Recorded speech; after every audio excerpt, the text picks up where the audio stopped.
دی deep dive میں خوش آمدید۔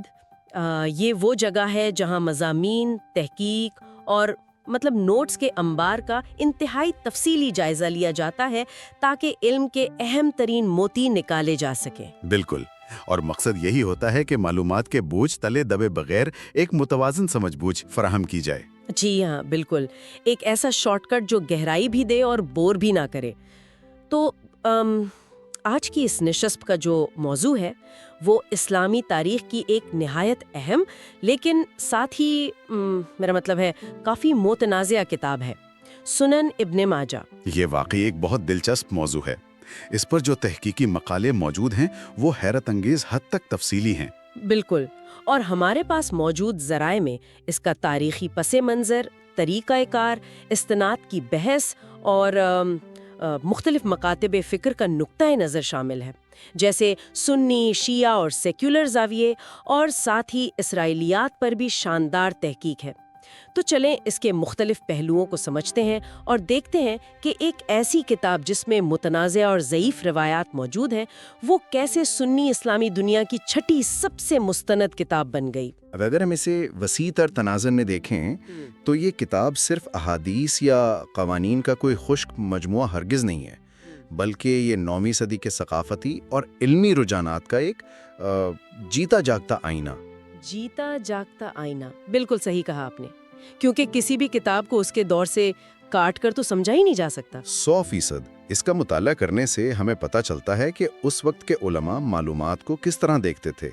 ان کے نزدیک کسی کتاب کے عملی طور پر کام آنے میں اور اس کے 100% خامیوں سے پاک ہونے میں ایک بہت واضح فرق تھا۔ یہ بات واقعی سوچنے پر مجبور کرتی ہے۔ تو سب سے پہلے اس کے پس منظر کی طرف چلتے ہیں۔ یہ کہانی شروع ہوتی ہے ابو عبداللہ محمد بن یزید ابن ماجہ سے، جو 824 عیسوی میں قزوین کے شہر میں پیدا ہوئے۔ اور قزوین اس وقت محض ایک شہر نہیں تھا، بلکہ علم کا ایک بہت متحرک مرکز تھا۔ جی، اور ابن ماجہ نے علم کی تلاش میں اپنی زندگی کے 15 سال طویل سفر میں گزار دیے۔ میں سوچ رہی تھی کہ 9ویں صدی عیسوی میں سفر کتنا مشکل ہوتا ہوگا۔ ظاہر ہے، آج کل کی طرح فلائٹس تو تھی نہیں۔ اس دور میں علم کے لیے کیے جانے والے اس کٹھن سفر کو رحلہ کہا جاتا تھا۔ رحلہ؟ جی، انہوں نے خراسان، بصرہ، کوفہ، بغداد، مکہ، مدینہ اور مصر کا سفر کیا تاکہ بڑے علماء سے براہ راست سن سکیں، اور اس محنت کا نتیجہ ان کی کتاب سنن ابن ماجہ ہے، جس میں 37 ابواب اور 4341 احادیث ہیں۔ لیکن جو چیز اس کتاب کو اپنے دور کی دیگر کتابوں، خاص طور پر صحیح بخاری سے بالکل الگ کرتی ہے، وہ ابن ماجہ کا طریقہ کار ہے۔ اور میرے خیال میں یہی طریقہ کار کا فرق ہی اس پوری کتاب پر ہونے والے تنازعات کی اصل جڑ ہے۔ ذرا اس طریقہ کار کو ہمارے لیے کھول کر بیان کریں۔ کیا یہ باقی کتابوں سے اتنا مختلف تھا؟ جی، یہ ایک بہت بنیادی نوعیت کا فرق تھا۔ دیکھیں، اگر ہم امام بخاری کے طریقہ کار کو دیکھیں تو وہ ایک انتہائی سخت فلٹر کی طرح تھا، جسے ہم آج کل گولڈ سٹینڈرڈ کہتے ہیں۔ بالکل، ان کا معیار بہت اونچا تھا۔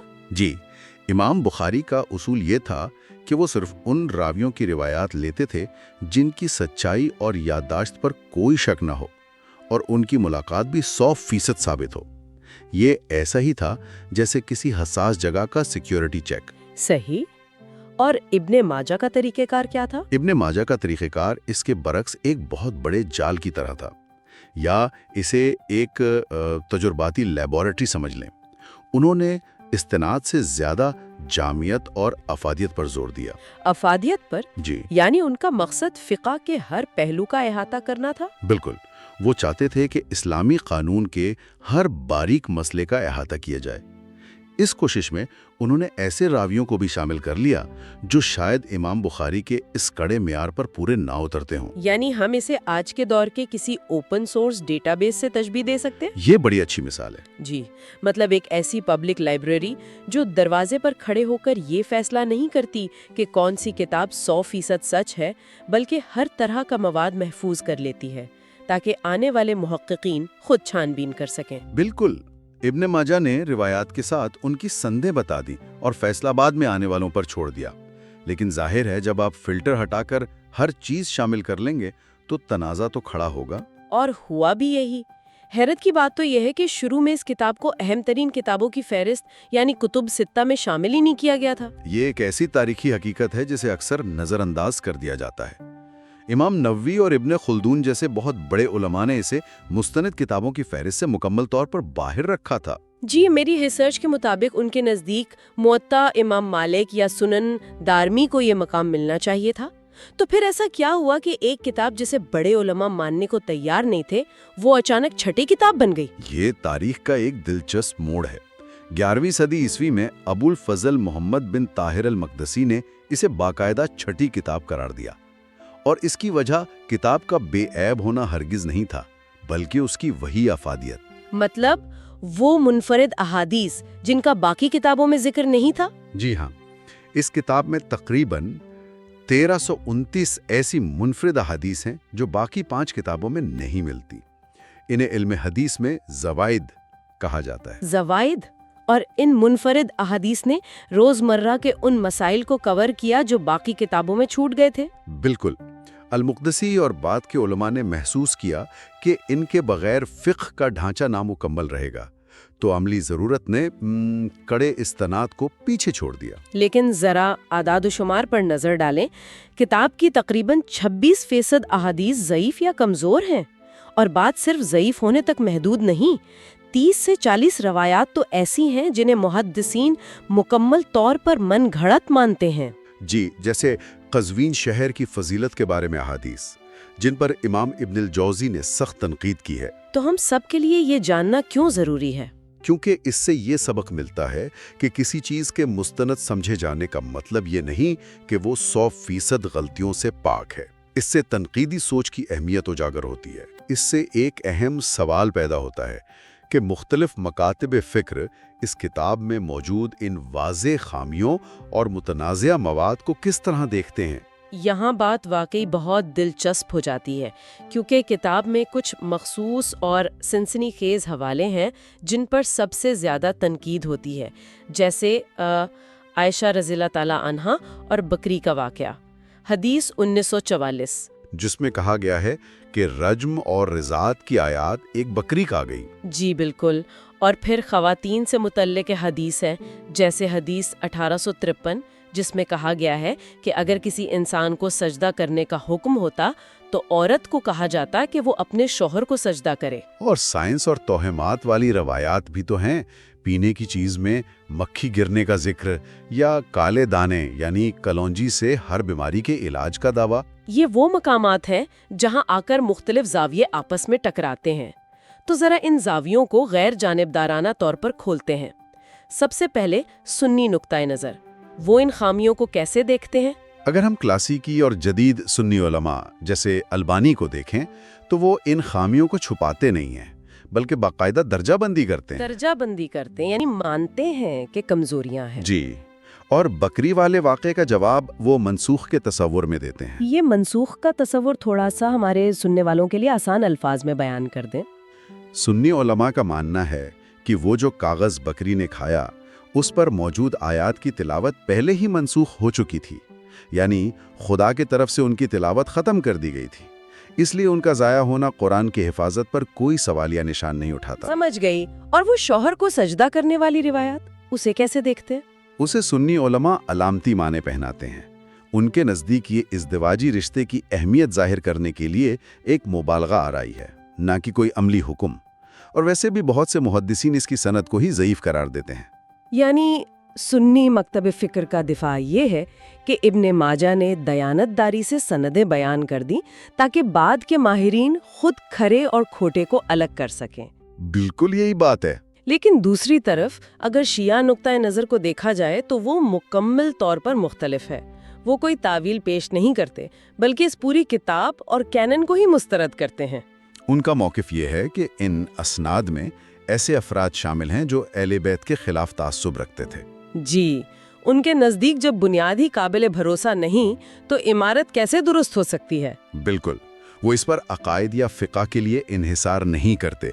और इन दोनों से हटकर एक तीसरा ज़ाविया निगाह भी है जो सेक्युलर, मुल्हिद और साबिक मुस्लिम अफराद का है। वो तो इसे बिल्कुल ही तनकीदी ऐनक से देखते हैं। बकरी वाले वाक़े को वो मनसूख नहीं बल्कि कुरानी तहरीफ और इंसानी गलतियों के सबूत के तौर पर पेश करते हैं। जी, और सजदे वाली हदीस उनके नज़दीक कोई अलामती बात नहीं बल्कि 9वीं सदी के पदरशाही निज़ाम और औरतों को दबाने की अक्कासी है। और मक्खी और कलौंजी वाली रिवायात को वो गैर साइंसी तोहमात करार देते हैं। तो ये तमाम ज़ाविये सुनकर अंदाज़ा होता है कि कैसे एक ही मतन पढ़ने वाले अपने अकायद के हिसाब से कितने मुख्तलिफ नताइज अख्ज़ करते हैं। यही तो इस बहस का हुस्न है। लेकिन इससे हटकर एक और बहुत पुरअसरार मौजू भी है, इसराइलियात। ओ जी, इसराइलियात यानी यहूदी और ईसाई रिवायात का इस्लामी रिवायात के साथ मिलाप।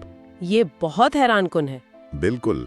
जब इस्लाम फैल रहा था तो काबल अहबार और वहब बिन मुनबा जैसे यहूदी और ईसाई उलमा इस्लाम लाए, और वो अपना पिछला इल्म, पुराने किस्से भी साथ लाए जो नस्ल दर नस्ल चलते हुए इस्लामी रिवायात में शामिल हो गए।